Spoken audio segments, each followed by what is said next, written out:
उत्तर प्रदेश के मऊ की घोसी विधानसभा सीट पर हुए उपचुनाव में साइकिल कमल को कुचलते हुए काफी आगे निकल गई। इस सीट पर समाजवादी पार्टी के सुधाकर सिंह ने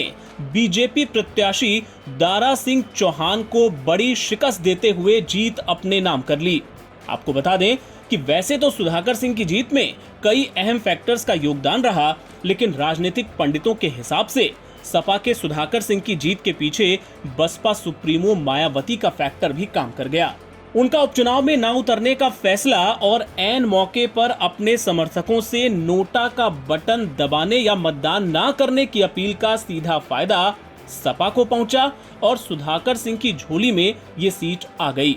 आपको बता दें कि आमतौर पे पिछले कुछ वक्त में ऐसी धारणा सी बन गई है कि बहुजन समाज पार्टी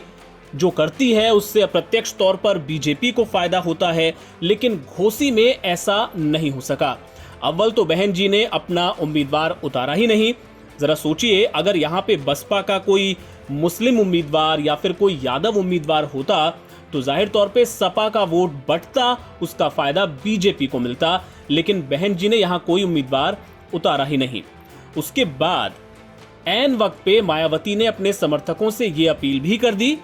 कि अगर वोट देना ही है तो नोटा का बटन दबाएं या फिर वोट देने जाएं ही ना। इसका असर दिखा आज जब मतगणना शुरू हुई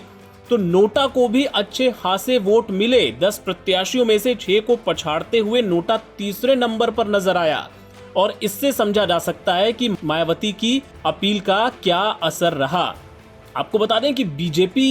ये उम्मीद कर रही थी कि जो तमाम योजनाएं वो चलाती है, चाहे वो राशन की बात हो या फिर दूसरी जो योजनाएं हैं जिनका फायदा लोगों को मिलता है, उसकी वजह से हो सकता है कि दलित मतदाताओं का एक हिस्सा उसकी तरफ शिफ्ट हो जाए और दारा सिंह चौहान की वैतरणी इस चुनाव में पार हो जाए, लेकिन ऐसा हो नहीं सका और मायावती की एक अपील ने ही पूरा खेल पलट कर रख दिया। इसके अलावा ये भी बताया जा रहा है कि सुधाकर सिंह की उस इलाके में अपनी जो छवि है वो भी दलितों के बीच अच्छी है। इसके पहले भी जो चुनाव वो लड़ते रहे हैं तो दलितों के वोट का कुछ हिस्सा उनको पहले भी मिलता रहा है और इस बार भी उन्हें दलितों का वोट मिला, जिसका असर ये हुआ कि उन्होंने यहाँ पर एक बड़ी जीत दर्ज की। मायावती के लिए भी फायदे की बात ये रही कि जो लोग मायावती को यूपी की राजनीति में खारिज कर रहे थे, ये कह रहे थे कि जमीन पर अब उनका असर नहीं रहा, तो मायावती ऐसे लोगों को भी, ऐसे राजनीतिक विश्लेषकों को भी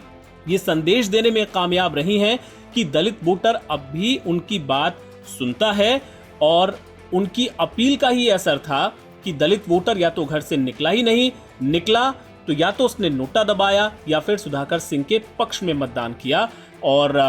यहाँ पर सुधाकर सिंह को एक बड़ी जीत हासिल हुई। कुछ लोग ये कयास भी लगा रहे हैं कि मायावती ने दरअसल अप्रत्यक्ष तौर पे इंडिया की मदद की है। हालांकि वो जाहिर तौर पे ये कहती रही हैं कि ना तो वो एनडीए के साथ हैं ना इंडिया के साथ हैं, लेकिन इस चुनाव के बाद ये अटकलें एक बार फिर से जोर पकड़ सकती हैं कि क्या मायावती को फिर से इंडिया के पाले में लाने की कोशिश होगी। ये सवाल अभी 2024 तक खुला रहेगा। फिलहाल इससे जुड़े तमाम अपडेट्स के लिए आप बने रहिए लाइव हिंदुस्तान के साथ।